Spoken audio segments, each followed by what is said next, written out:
Episode 2. A day in the life of Sean and Alice, the real experts. Selling real estate. We'll go ahead and say Coldwell Banker Realty. I mean, we don't have plans to go anywhere yet. Right. No, it's been 10 years in a run. Over 10 years in a run. For you. True. I feel like I was just born yesterday. Oh. So I got a license in, 2017? And you've been at it a lot longer than that. Are we going to do an episode where we talk about us? Or are we going to tell some, good news stories? Before you answer that, we had such a cool day at work today. Did we? We did. What? Okay. Tell me about it. Tell me your angle, your perspective. Well, the McAllen Harmony Collection is a nice way to talk about the day. But it all started with a rainbow out front. Oh. Got to take a nice picture of a rainbow. We've had pretty much rain all week. Mm-hmm. It was June gloom, and I'm looking at the forecast, and we got about 2 weeks of thunderstorms, scattered showers ahead of us, which might slow down the backyard project. Check the playlist here if you want to see that. Look at me, already promoting you to click off the video. But no, seriously, if you want to make your agent's day, yes, I want to write a $5 million cash offer, no contingencies. We'll definitely do it. But that's not what happened today. What really matters. What really matters. What really matters is when we get respect and people value us. This is the time of year when it's not uncommon for people, as our broker Joanne says, they get their toes in the sand and they just want to see stuff. They expect you to open doors, and I don't think they really understand that you don't get paid to do that. That we're commission based and we're in a sales position, but there's no salary involved in just showing people stuff. It's like when you go to a car dealership and you just want to test drive cars, but you have no intentions of buying a car. It's not really cool to the... But somebody must attend to you while you do that and not attending to the guy that is over there trying to buy a car. Right, but seeing as how we're like this close to July, so all the people coming down for the holiday weekend are already starting to pour into the city, but that's not what happened to us today. Very refreshing. We had a scheduled showing. Oh my goodness, that's a story in itself. A scheduled showing and to a buyer and a scheduled appointment with a seller in the same complex. So I don't know if something got lost in translation or if I wasn't paying attention. I'm sorry, honey. But I thought we were going to a listing appointment today. We were, but before we had a showing appointment with a buyer. Before that was right one after the other because it was the same complex. I didn't know that. I thought we're going on a seller appointment, a listing appointment first. So she tells me, oh, this is an agent from out of town, and they're here thinking about selling. Boop, boop, boop. She's punching in the code, and somebody opens the door like, what are you doing? And then I'm like, what are you doing?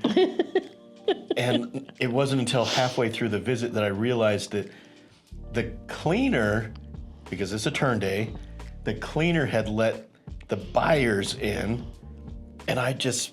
And left. So I got in. It's like, oh, are y'all... Where's the cleaners? Oh, she left already. So the buyers are already inside, so that imprinted on me that they're the sellers that we're meeting with. And I'm like, what are you doing? If somebody is there, we're supposed to knock and wait for them to open. And I'm like, my mind's just running wild.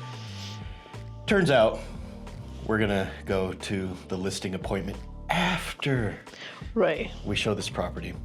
But it was anyway, it was nice because the buyer was actually a realtor in another state. Right. And we have a scheduled appointment in advance because, during the summer, everything is busy and you have to wait for the turn dates to show the property. For sure. But he didn't quite like the layout, but at the same time, he was very happy to be working with us. Yeah, and it was my first time meeting him. Alice has had some conversations with him prior to us meeting with them, but he was very appreciative, and he could tell because he's been in the business. He was a broker at one point and had 80 agents that reported to him. He ended up selling his brokerage, and I don't know if he's still licensed or not. He must be. Yes, he's licensed, yeah. But he's now a land developer. Very cool. Yeah, that was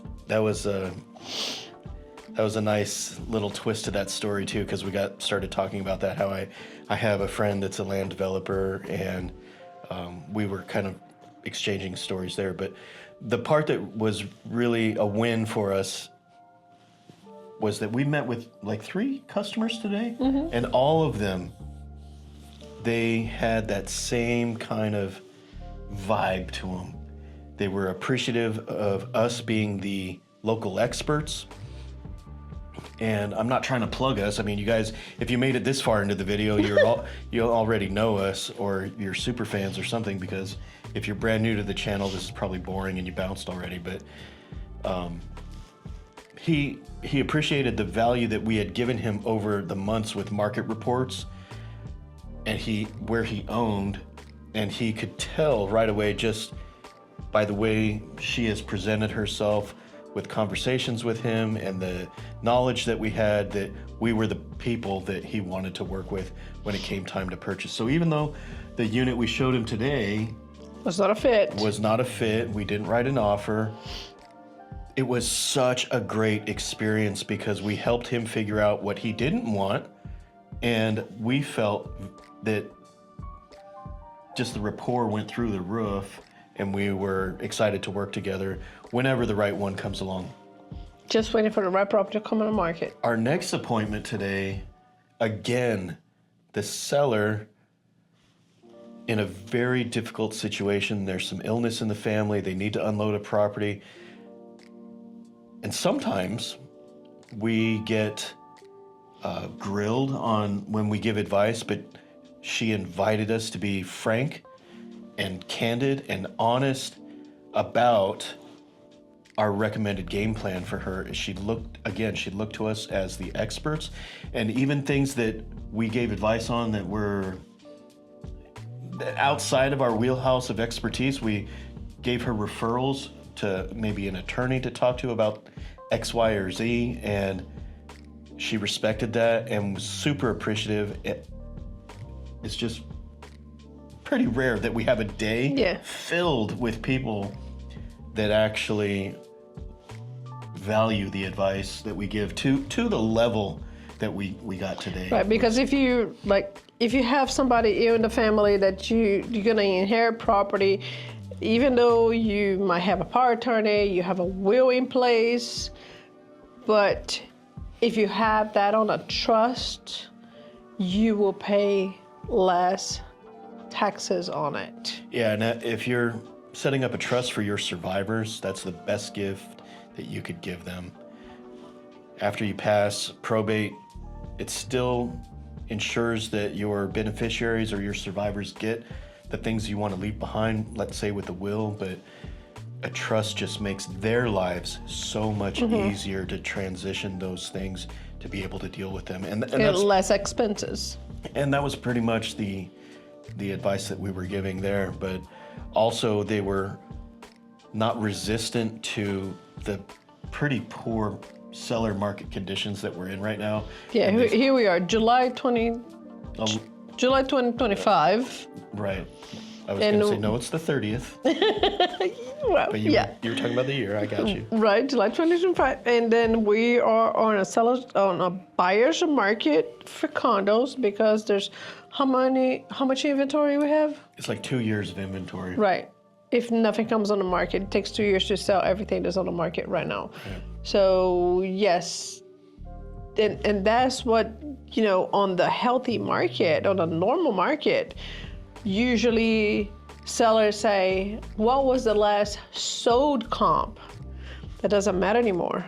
What matters now is what is your current competition and how they compare in condition to your unit. If you want to put on the market, you have to be in a competitive way with that competition to have your unit sold faster. Here's a way to illustrate it.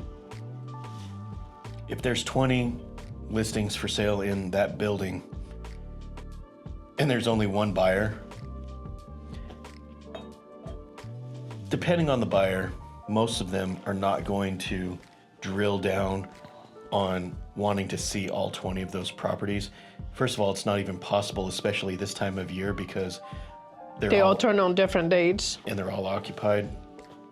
So price is like the number one thing that they're going to go for. They're going to look for photos. And then if they're shopping multiple buildings, they get choice fatigue as well. So if you want to be like in that snack pack, so to speak, of those 3 to 5, especially if you're in a tough situation that you need to sell. Right. If you can hang on to your property and you can see if you find a perfect match for your property to that buyer.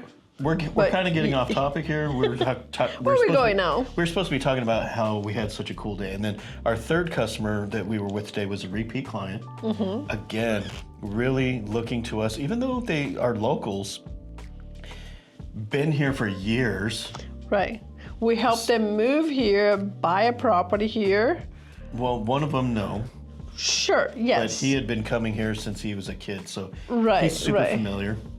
But they still were looking to us for our advice. It probably did have something to do with we lived in one of those neighborhoods at one point. Mm-hmm. But it was just very nice to see that they came back as a repeat client. They were mm-hmm. happy with your service. They trust us. They trust you and wanted your opinion on, I won't get into the minutia of it, but it wasn't just about the house or the neighborhood. It was about the financing and the strategy and all that good stuff. And that is what makes a rewarding day, is when we feel that the people that engage with us for business, whether it turns into actual business on that day or not, they value us and don't treat us like we're just there to open a door for them.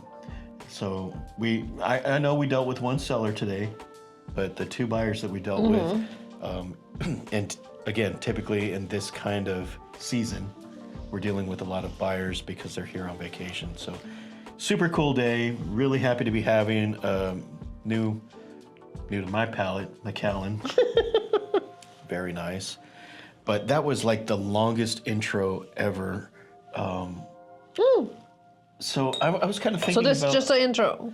It was. Okay. Because I really wanted to share how amazing the day was. I mean, starting with that rainbow, it just set the pace for the whole day. And Alice recently gave me a image to represent my personality as a Chihuahua with a cape.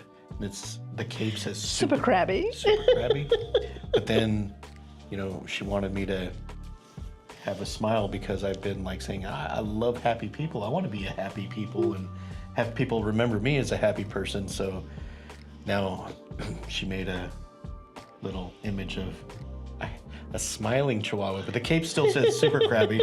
My goal for this year is to have that cape upgraded to super happy Chihuahua cape. Anyways, I was thinking the thumbnail for this video should be like, does Coldwell Banker really give you leads?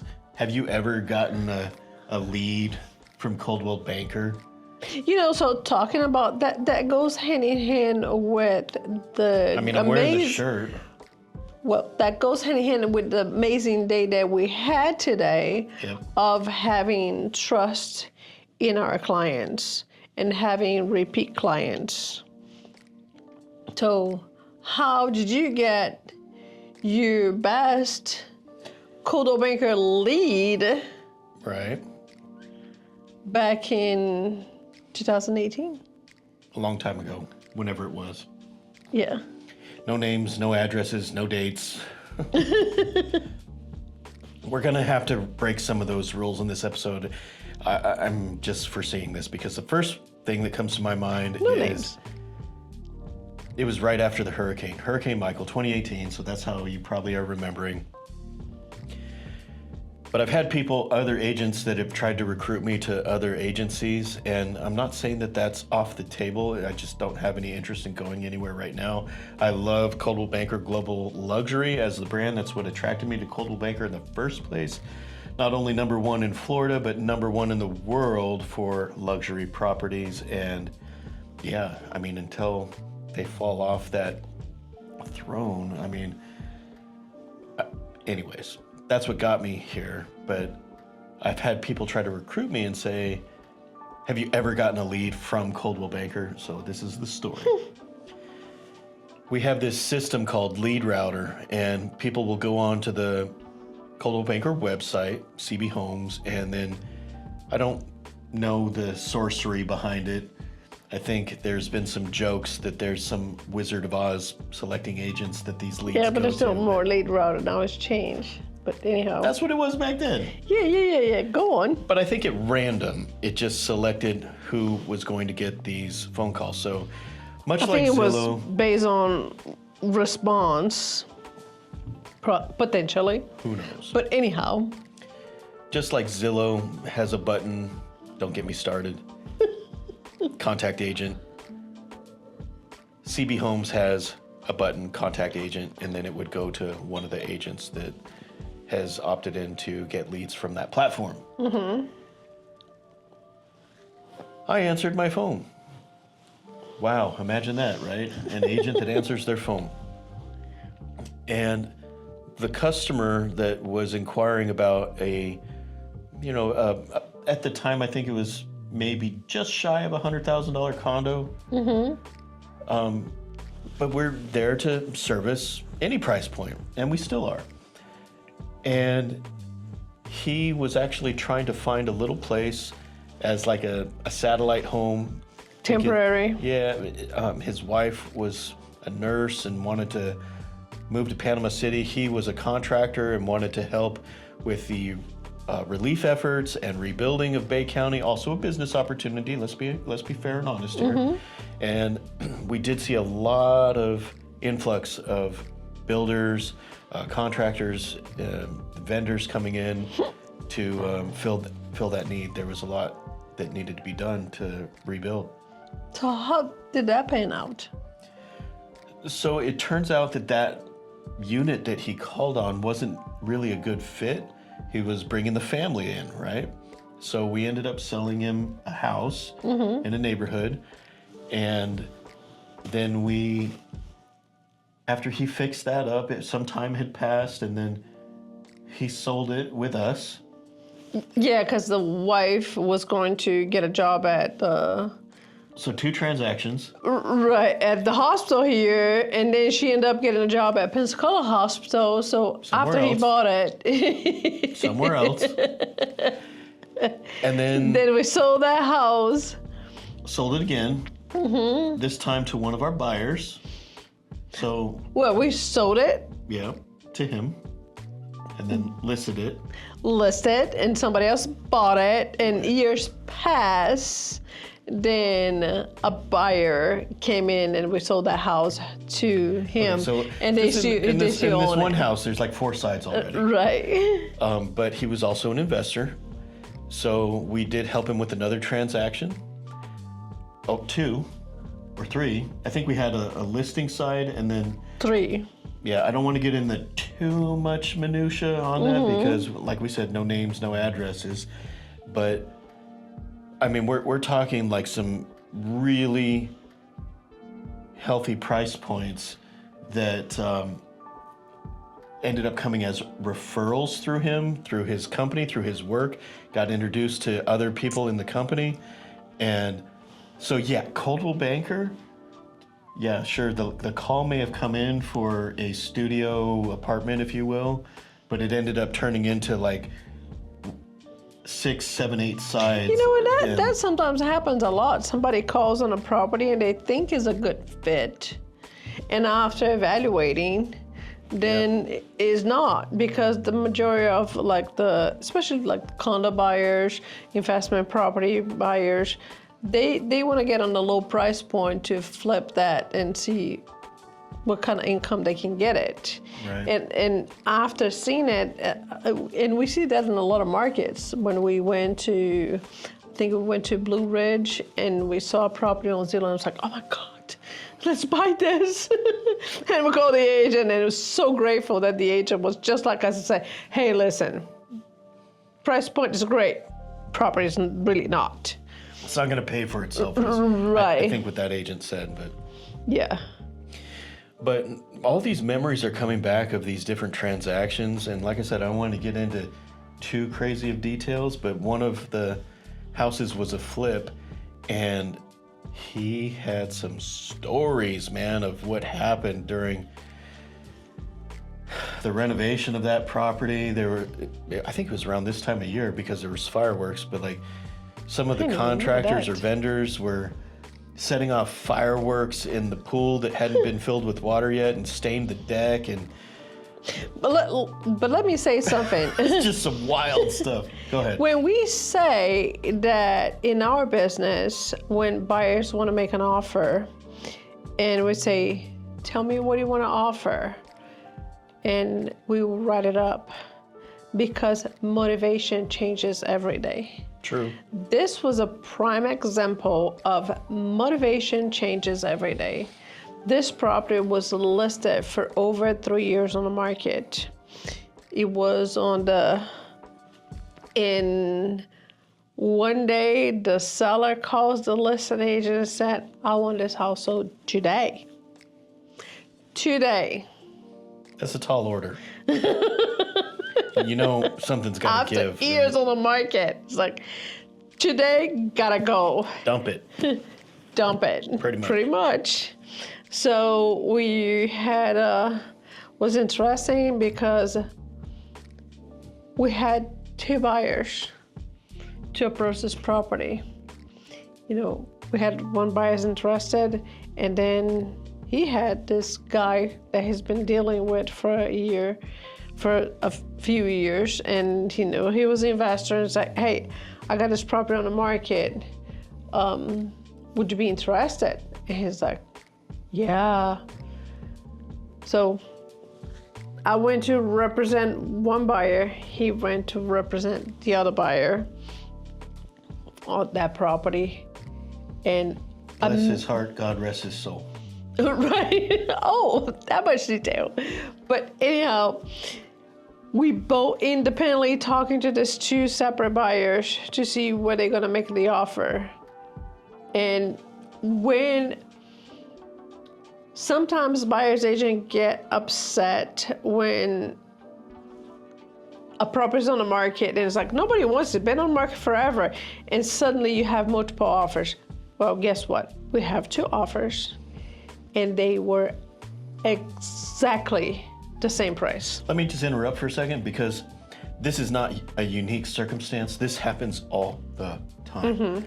So again, the disclaimer is probably running right now. Like, if you think this story is about you, it might be. But these are all about lessons learned, sometimes a little bit of laughs. But seriously, this has happened many times. Several times, yeah. And unfortunately, nobody wants it, just somebody wants it. Right. Whenever there's a winner, there are many losers. And there's nothing we can do to control that. We're sorry about that. If you were on the winning side, congratulations. If you were on the losing side, you weren't the first, you won't be the last, and I'm sorry it didn't work out for you. It was just not for you. Right.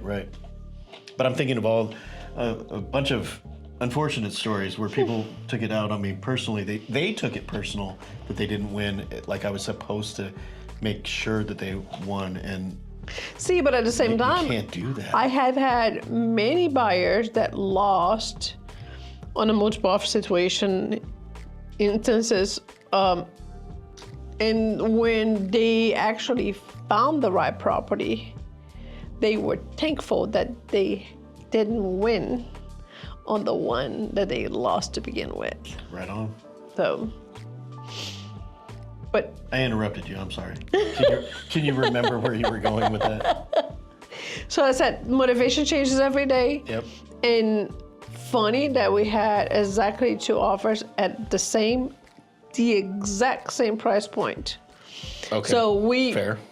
Go on. So as a verbal, it was the exact same price point. So as we sat down with the buyers separately, and I went over with my buyer and said, well, what do you want to make your offer? And he gave me the number, which was the same number that he gave. Roughly. His buyer gave in. And it wasn't down to the penny for sure. Right. And I said, would you like to do a escalation clause? Escalation clause. And he said, no, I don't want to do that. But at the same time, he wanted, I believe, some days for right to cancel. And he also wanted some inspection reports from termite. The details are good, and I'm glad you remember them, but really the takeaway here is when your agent comes to you and says, I have a seller that wants to liquidate and they want to do it now, there's interest on this property, you have to make a clean offer. Mm-hmm. And her customer was adamant about, and that's fine, you know, if you're not ready and you're not all in, right, then, you know, you have to protect yourself. So at the end of the day, the person that had the clean offer. What was a clean offer? What was the clean offer? It was right. like no inspectives. No contingencies. No right to cancel. 0 days for inspection. Just cash. We want it. Let's close ASAP. Mm-hmm. And that's what the seller was looking for. So whenever you get a seller that is in that particular situation, in order to capitalize on that motivation that happened that day, the best advice we can give is to make a clean offer. And I think really what that is telling is that maybe your client wasn't as seasoned of an investor as the one which is true. That did he wasn't. They might have been a little gun shy, and they yeah. were just doing what they needed to do to protect their own interests, mm-hmm. but didn't realize that could truly be damaging to them to do that. So maybe learn from someone else's experience in that story there. But I want to go back and talk about some of the things that happened at that particular house during the renovation. So we talked about the fireworks being set off at the pool and staining the deck. I mean, what a headache to have to deal with that. One time we're there checking out the property, making sure that it's secure because the owner was out of town, and somebody walks in the front door. And this is a gated community, right? It was a gated community, but we're on... How the hell are you getting there? I don't know. Maybe he was working on somebody else's property. Right. Had a pass for a different property, but he just waltzed in and starts acting like he owns the joint and giving us this story, and it just something wasn't adding up. So I called. Yeah, he's like, I did this, I did that. I called the owner, and the owner says, I know exactly who that is. He has been banned from the property. Tell him he needs to leave, or if he doesn't, call the police. So I was too afraid. I didn't want to deal with it.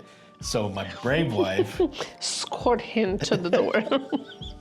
I know, right?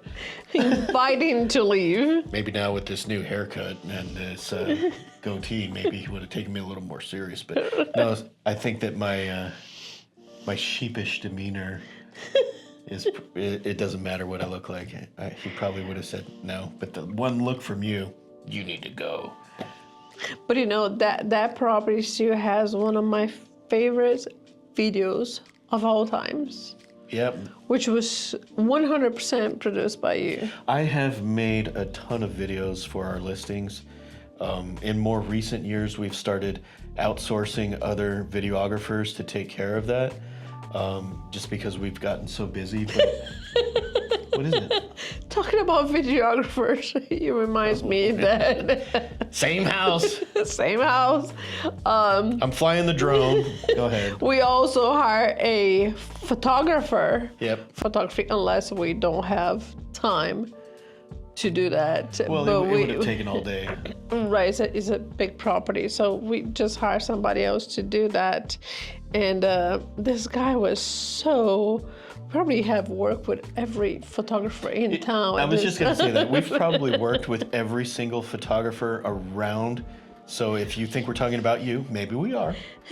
But probably But there are not. some fantastic people in this town, and we don't, it's not that we don't work with them because we are sourced on photography, but Yep. there's some fantastic photographers. But this guy, he was a great photographer, but he was a very particular. So Much like me, very particular. right. So there's Sean outside doing his videography of the front of the property Yes. with a Let's not get into all the detail. But he ruined my shot, and he knew it. That was the funny part. Is he couldn't wait. He says, "Hey, I know I'm throwing off your groove here, but I don't even remember what his question was. I think it was just I don't know. I just just- remember him coming outside of the property with socks on, stabbing the driveway. I think I was just so blown away at his impertinence, if you will, to Talking to the driver of the cars and everything. acknowledge the fact that I was in the middle of a choreographed shot and his little body is in it. You know, if I was really good, I could have just rolled with it. And happened- erase him from it. No, or not erase him, but made him as part of the lifestyle shoot. You know, like we've done that before where I've just totally lost it. It's ruined my creative flow. Like we were at what do you call the water comes up a spring, and I'm flying the drone, and I'm getting the shot, and this lady comes up, and I'm like, "Hey, it's Sean and Oh, I Alice from our know. YouTube channel," and I'm doing the whole bit, and she's like, "You can't Hello. park there. Hello, I know you're filming here, but," and I should have just like turned the camera to her and been like, "Hey, Karen, what's up?" But I didn't. I just lost the opportunity. I'm like, she ruined my shot. Let's go home. Super crabby. Super crabby Chihuahua right there. But Coldwell Banker did give me a nice slew of transactions that they referred to me. And besides that automated one, and I will say that client had worked with Coldwell Banker agents before, so he respected the brand, and that's why he was And there are many, yeah. on the site in the first place. And there are many clients that we have that do respect the brand, Absolutely. the international brand, and the opportunity that they understand that when you do marketing with Coldwell Banker, it's international. Yep. We got a pretty good network. It's not just referral put it in the MLS. Right. And of course, I don't know if it's probably not too big a secret. I know Joanne gives leads to other people besides me, but when I was first getting started, she did help me out a lot. So, hey, if you're not good enough to be on, I mean, if you don't want to be on our team, you can always hit up Joanne. Give us a call. We'd love to introduce you to her. If you want to be solo, yeah, that's a proper way to do it. If you want to be solo, you that's a don't want to be proper part way of to a say that. team, anything that you can, handle. You don't need assistance. No, and all jokes aside, we do love to help people out that are learning, but there's only two of us. So one of us, really? Because I got McAllen's to drink, and she only has time to train so many people. So that's where that joke came from. But I see. what else did I want to talk about? On the next episode, are we going to be super crabby? We don't have to be super crabby, but we have to tell people of when things go wrong. Okay, so subscribe. We're going to have this playlist. This is episode 2. Episode 3, Alice is going to maybe tell a story about when things go sideways. And maybe That not every transaction leads to a closing. that's true. So we've done over 600 transactions, but probably countless ones that didn't go to closing. Oh my gosh, yes. Tons of I don't know how offers many- written because, somebody says, "Oh, it's 500,000. I want to offer 250," and Alice says, Talking about "Yes." Okay. talking about offers written. Another episode that we're gonna make it is what is not on the contract does not convey. You heard it. All right, you guys, I'm gonna take one more sip while Alice closes this out. Do I? Okay, make sure you're hitting the like button, the subscribe button. Leave a comment, let us know if you made it all the way to the end. And if you have any real estate questions, we would love to answer with maybe a real case scenario. In one of our future episodes. Sure. Thanks you guys so much for tuning in, and we will catch you on the next one. Bye.